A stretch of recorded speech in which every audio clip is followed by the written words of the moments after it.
എല്ലാവർക്കും നമസ്കാരം. ഇന്ന് കിട്ടിയേക്കണ വണ്ടി വെഹിക്കിൾ സ്പീഡ് സെൻസർ വർക്ക് ചെയ്യാണ്ട് വന്ന വണ്ടിയായിരുന്നു. അതായത് സ്പീഡോമീറ്റർ വർക്ക് ചെയ്യുന്നുണ്ടായിരുന്നില്ല, വണ്ടി ഓടുമ്പോൾ സ്പീഡോമീറ്റർ കയറുന്നുണ്ടായിരുന്നില്ല. അപ്പം അങ്ങനെ വന്ന വണ്ടിയാണ്. അപ്പോൾ ചെക്ക് ചെയ്തപ്പോൾ വയറിംഗ് ആയിരുന്നു കംപ്ലൈൻറ്റ്.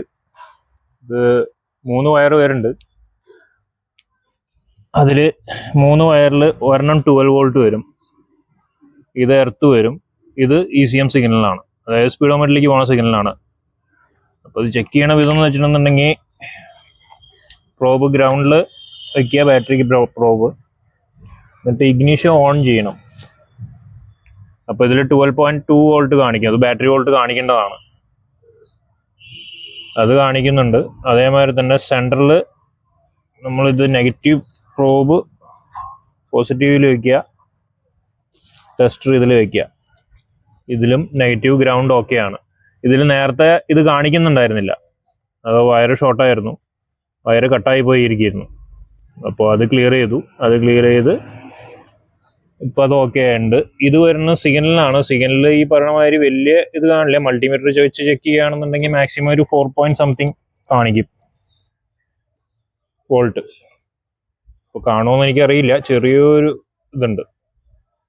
പിന്നെ ഇതിലൊരു ഓപ്ഷനും കൂടിയുള്ളത്, മീറ്റർ നമുക്ക് ചെക്ക് ചെയ്യാന്നുണ്ടെങ്കിൽ ഇങ്ങനെ ചെക്ക് ചെയ്യാൻ പറ്റും. ഇപ്പൊ അതിൽ സിഗ്നൽ വയർ വരുന്നത് നമുക്ക് ഗ്രൗണ്ട് ചെയ്ത് കഴിഞ്ഞിട്ടുണ്ടെങ്കിൽ മീറ്റർ ജസ്റ്റ് ഒന്ന് മുകളിലേക്ക് പൊന്തിയിട്ട് ഒന്ന് താഴും.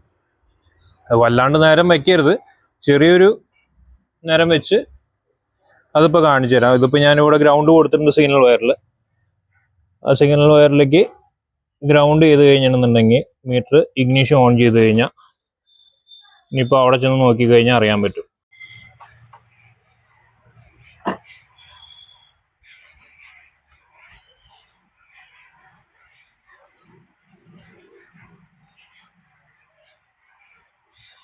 ഇപ്പൊ ഇങ്ങനെ നീഡിൽ പൊന്തും, അതായത് മീറ്റർ വർക്കിംഗ് ആണോ ഇല്ല എന്ന് അറിയാൻ വേണ്ടിയിട്ടാണ് ഇത് ഇങ്ങനെ ഗ്രൗണ്ട് ചെയ്ത് നോക്കണം. സിഗ്നൽ വയർ ജസ്റ്റ് ഒന്ന് ഗ്രൗണ്ട് ചെയ്ത് കഴിഞ്ഞിട്ടുണ്ടെങ്കിൽ മീറ്ററിന്റെ ഇത് പൊന്തും, നീഡിൽ പൊന്തും. ഇങ്ങനെ ചെക്ക് ചെയ്യണത് മീറ്ററിന് കംപ്ലൈന്റ് ഉണ്ടോ ഇല്ല എന്നുള്ളത് അറിയാൻ വേണ്ടിയിട്ടാണ്. അത് മാക്സിമം ജസ്റ്റ് 1-2 സെക്കൻഡ് ജസ്റ്റ് ഒന്ന് മുട്ടിച്ചാൽ തന്നെ അത് ജസ്റ്റ് നീഡിൽ വർക്കാവും. അതാണെന്നുണ്ടെങ്കിൽ പിന്നെ മീറ്ററിന്റെ ലൈനിലോ അല്ലെങ്കിൽ ECU സിഗ്നൽ വയറിനോ കാര്യങ്ങൾക്കോ കംപ്ലൈന്റ് ഉണ്ടാവാറില്ല. ഇതിന് മെയിനായിട്ട് കംപ്ലൈന്റ് പറ്റിയത് ഗ്രൗണ്ട് കിട്ടുന്നുണ്ടായിരുന്നില്ല, അതാണ് മെയിൻ പ്രശ്നം ഉണ്ടായിരുന്നത്. അത് വയറിങ് ഇഷ്യൂ ആയിരുന്നു, അതിപ്പോൾ ക്ലിയർ ആയിട്ടുണ്ട്, വണ്ടി ഓക്കെ ആയിരുന്നു.